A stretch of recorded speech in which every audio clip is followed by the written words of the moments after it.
force. At the same time, Myanmar could soon face more sanctions, this time from the European Union.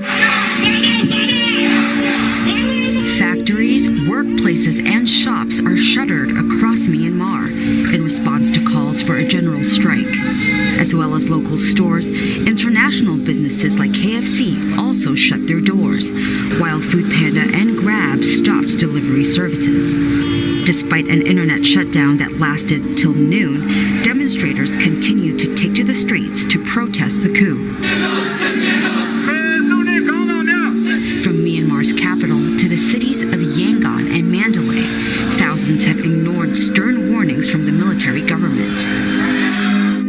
A statement aired on television warned protesters that confrontation could cost them their lives.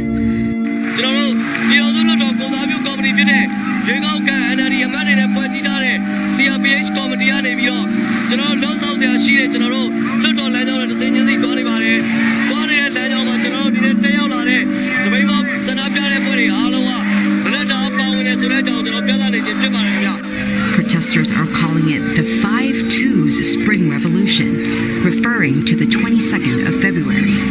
It's a plague uprising on August 8, 1988. The protests and call for a strike come after 3 people were shot dead by security forces over the weekend.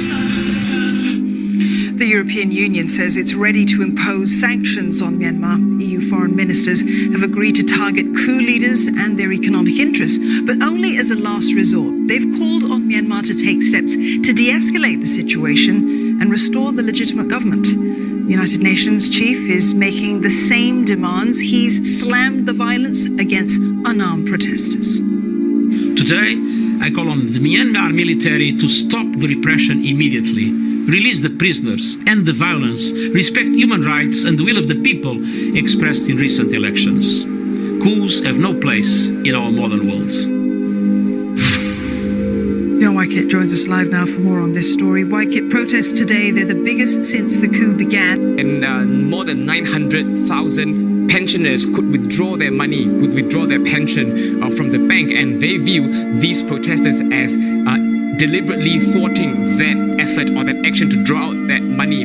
Again, today, local media say millions have poured the streets across Myanmar, and this is a very strong message to the Myanmar army. It is also a very direct message to the international community. What stood out for me was looking at protesters holding placards written in English, directly addressing US and EU, for instance, thanking them for standing together with Myanmar. They also held placards directing questions to the UN. They asked, how many bodies will it take for the UN to take action? Today, protesters also went to various embassies in Yangon to either ask for support or pass letters to representatives from various embassies.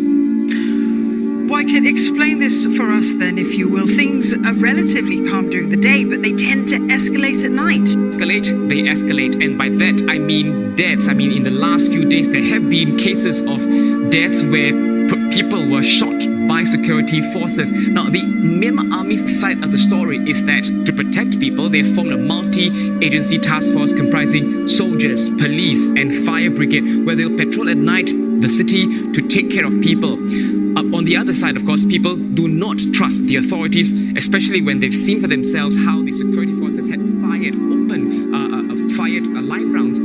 There are drivers who would voluntarily drive protesters back home after a day of protests. I've also seen how people are creatively coming up with ways to educate people. For instance, I've seen visuals of people, also been visuals teaching people how to immediately apply first aid to gunshot wounds. I've also seen a photo of a fork written on it, the blood contact, and really for the past 3 February 1st day, they